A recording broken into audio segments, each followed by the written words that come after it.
How's it going, guys? So this is going to be a quick tutorial for Power Surge. These are the robots that you're going to choose from. Once you choose a robot, let's say you're playing two players, they choose Magnus and Ice Rage.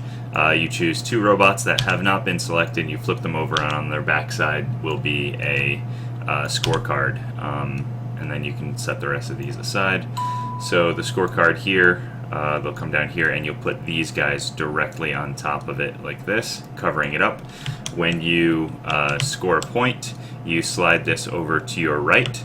That's activating a circuit, and I'll go over how to do that in a minute. And then when you blow a fuse, you move it up like this, revealing the orange ones. Once you've revealed your fifth orange one, the orange ones reset, and so your fuse is reset, and you actually lose an activated circuit.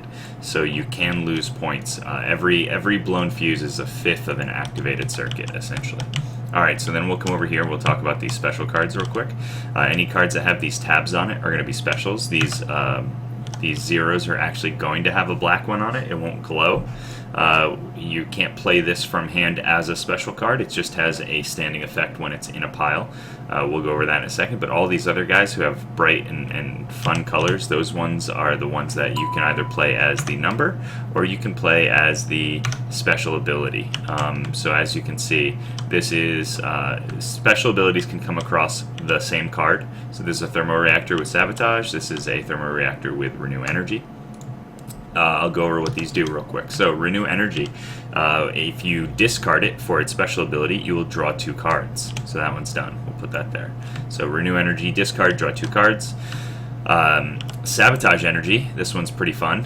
You get to pick a card from your opponent's hand at random, and they have to play that as the number value down on the power nodes.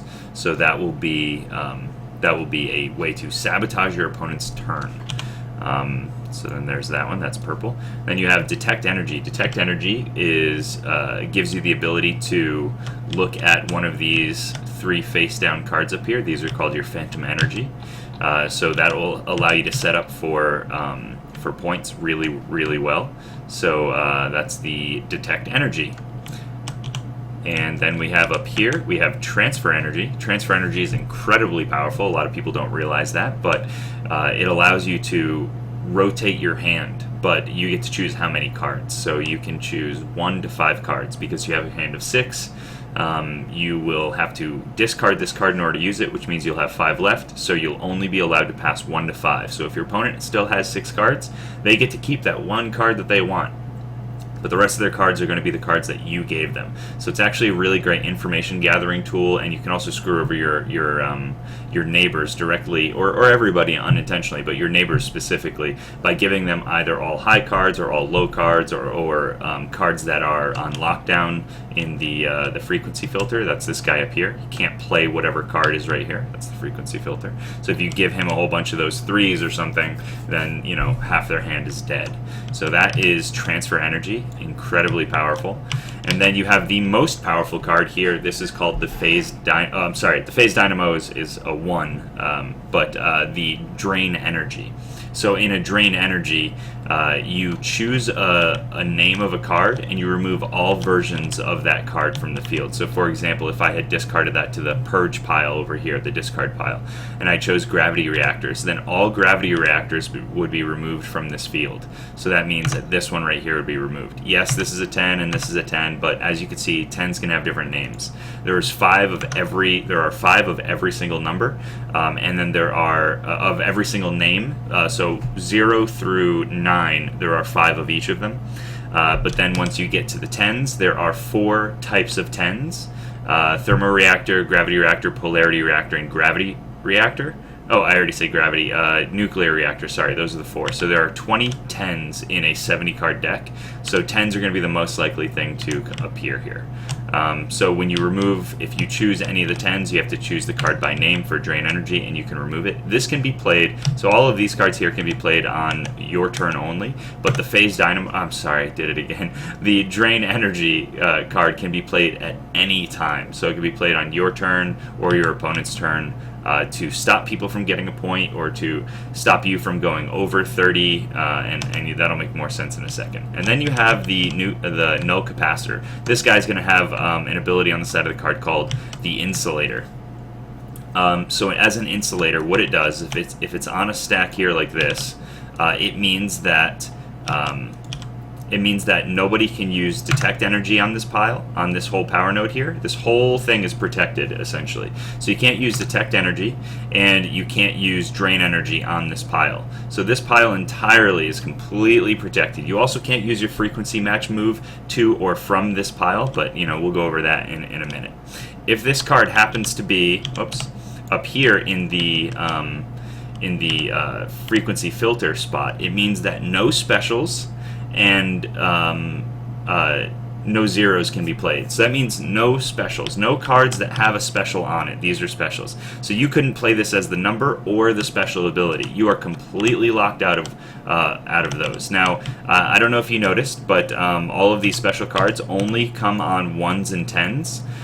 But there is a 1 that has no special on it, and there is a 10 that has no. There are 10s that have no specials on it of each type as well. So out of the 5 thermoreactors, there are 4 that have a special on it and 1 that doesn't, or maybe it's 3 and 2 that don't. It's somewhere along those lines. So now we're just going to go ahead and go over this right here.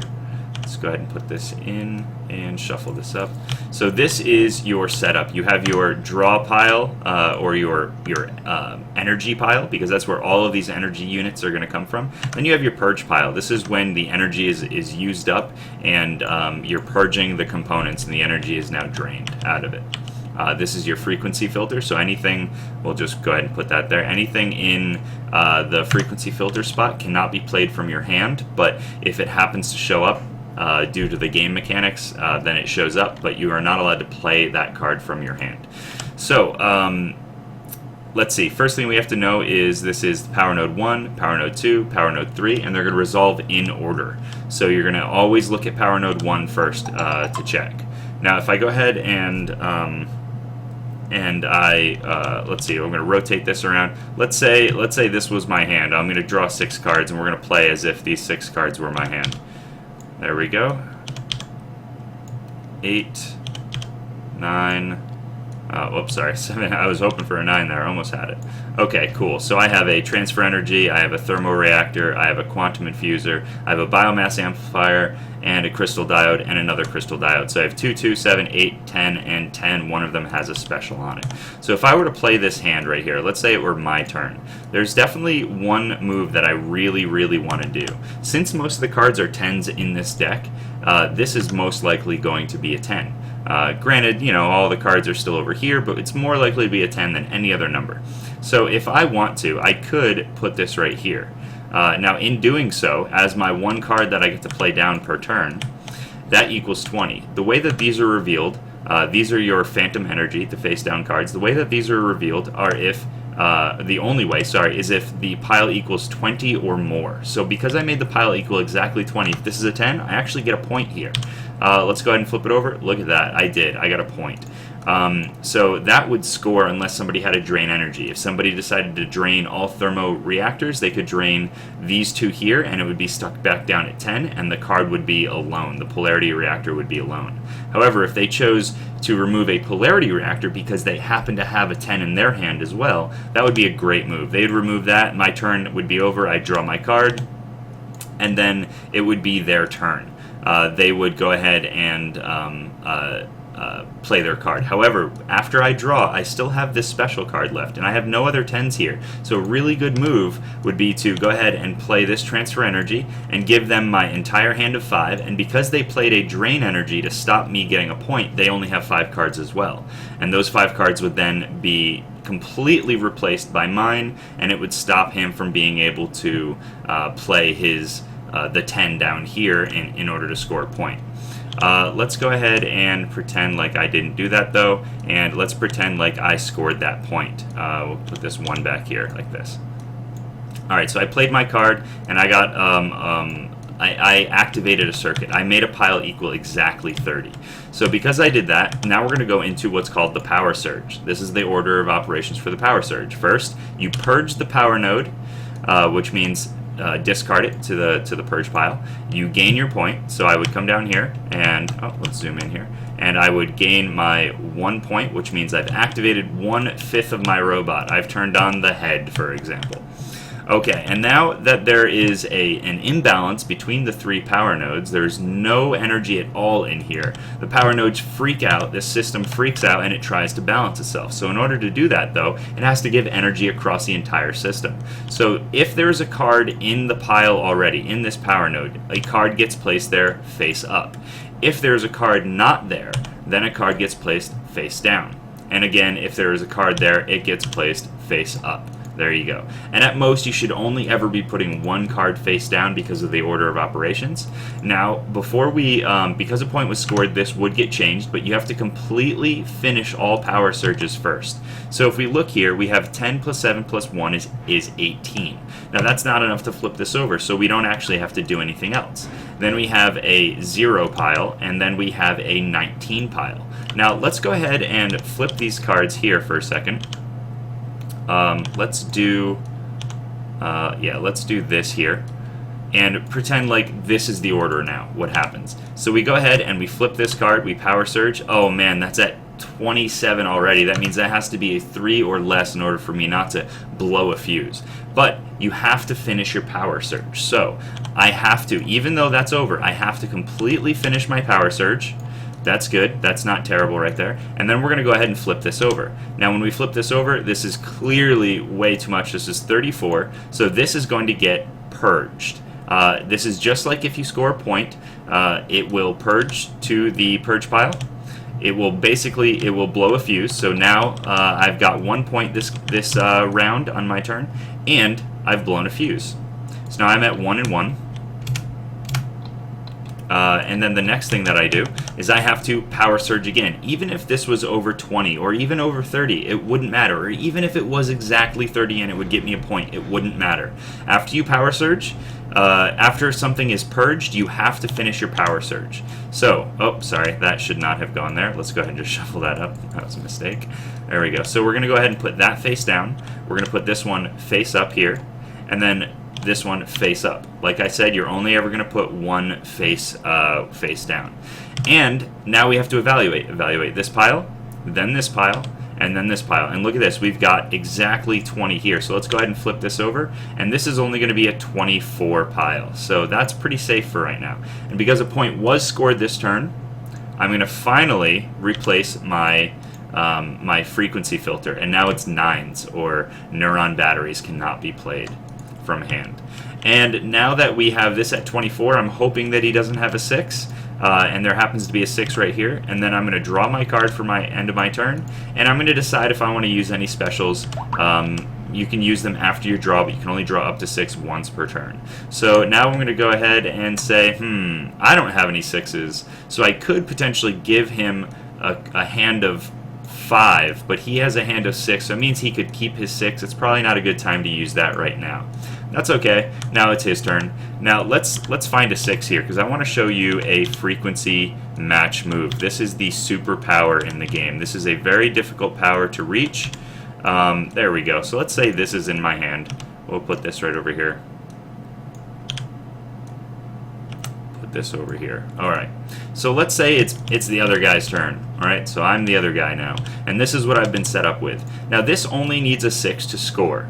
That means that I could, if I wanted to, just go ahead and put down a 6 and I'd score 1 point. However, because there's a 6 already here, what I could do is I could put a 6 on top of a 6. If I put a Turing primer on top of a Turing primer, or the same name on top of the same name, specifically, not just a 10 on a 10, but a gravity reactor on top of a gravity reactor, I get the frequency match move.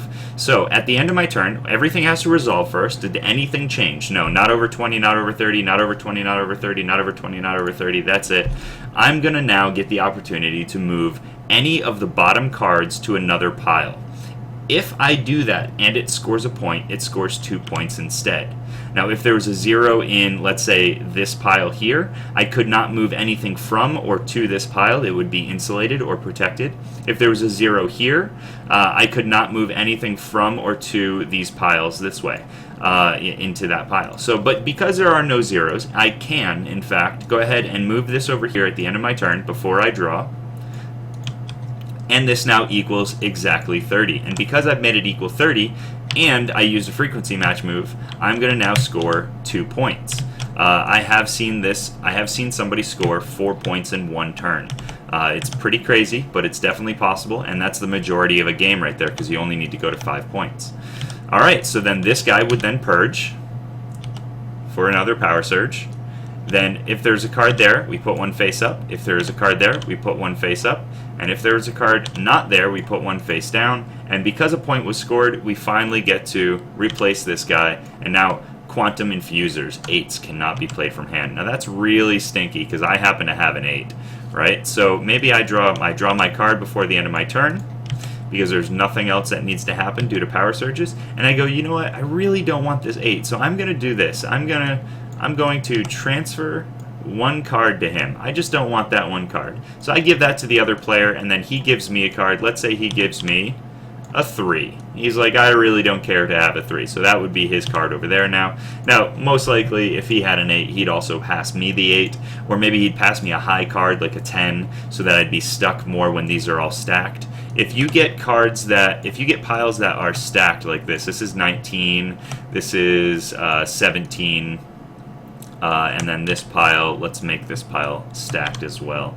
That's 13, let's make that 19, right? So now, on the next person who has to put down a card has to have a low card, otherwise they're going to risk something really, really bad. So I'm going to go ahead and I'm going to risk it. Let's say it's it's my turn, and I have no choice. Let's say all my cards were high, but my lowest card was a 7. I'm like, okay, well, let's go ahead and play a 7 on this one right here. So now that we've done this, we have to evaluate. Is this one over 20 or 30? No. Is this one? Yes. So we have this one's over 20. So this was 6 plus 7 is 13, 14, 24. So this one's at 24. Let's flip this over. Oh man, did I get lucky. I got a perfect 30. I promise I did not plan that. That was actually just really super lucky. That was amazing. I get a point, and then we would go through a power surge. Now, let's go ahead and go through a power surge, because everything else now, we're really in a predicament, I think. Now that I've done the power surge, I've gained 1 point, and now I have to power surge. If there's a card there, face up. If there's not a card there, face down. If there is a card there, face up. Now, if we look at this, this is going to be at, this was at 19, so this is at 25. I have to resolve this. This one over here is still at 19. Let's say this one had been at, let's get a big number here. Let's say this one had been super huge, right? This is at 29 already, so that has to be a 1 or a 0. So right here, because of the order of operations, it's power node 1, 2, and 3, we're going to go ahead and resolve this one first. This one is at 24, like I said. I'm sorry, 25, like I said, and then this comes down here. Now that's at, unfortunately, 35. If I happen to have a drain energy, I could have drained energy from here, but I don't. So that is 1 point this turn, and 1 blown fuse. So 1 activated circuit, 1 blown fuse. And then because something happened, I have to finish my power surge immediately. I don't get to go over here and resolve this one. Now the problem with that is this one is absolutely going to go over. Evaluate, evaluate, evaluate. Yep, this is over 20. Let's flip it down. I was so close to being okay. And then this guy right here, we're going to go ahead and group that, and we have 1 more power surge. So I've scored 1 point and two blown fuses. So total of 3 different types of points, or not 3 different types, but three stacks of points in different functions. So then we have to power surge 1 more time, and because a point was finally scored, it was scored in the beginning there, this 8 will finally get flipped over into a new card, only because there are no more power surges that can take place. And now, as we can see here, we have a special card here. So thermoreactors and any card that has a sabotage energy on it cannot be played. It locks down lots of cards. So getting a special over here is really detrimental to play. However, it can often result in some awesome, awesome points that people just can't stop. or people can get tricky and maneuver around this by focusing on one pile and scoring a point on purpose, even though they really wanted to stack the piles and make their opponent, blow some fuses. So that would be 3 and 2 down here. Alright, well that was it. That's all I'm going to give you for Power Surge. We're going to make some smaller videos going over some of the mechanics, but for right now, that's just one big overview of the mechanics of Power Surge. Thank you so much for hanging out, guys, and we'll talk to you later.